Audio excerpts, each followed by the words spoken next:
దేవుణ్ణి ప్రచురపరిచే విషయంలో ఏ అవకాశం దొరికినా వదిలిపెట్టొద్దు.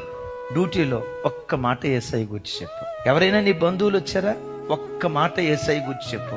చుట్టాలింటికి వెళ్ళేవా, ఒక్క మాట యేసయ్యకి చెప్పు.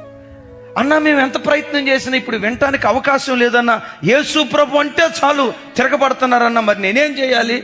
ఏమీ చేయాల్సిన పని లేదు. ఈ ఫోన్లో వాట్సాప్ ఉందా? ఆ వాట్సాప్ స్టేటస్ ఉందా? రోజుకి ఒక వాక్యం పోస్ట్ చేయి. యేసుక్రీస్తు నిజదేవుడు పోస్ట్ చేయి. యేసుక్రీస్తు అందరికీ ప్రభు అయి ఉన్నాడు పోస్ట్ చేయి.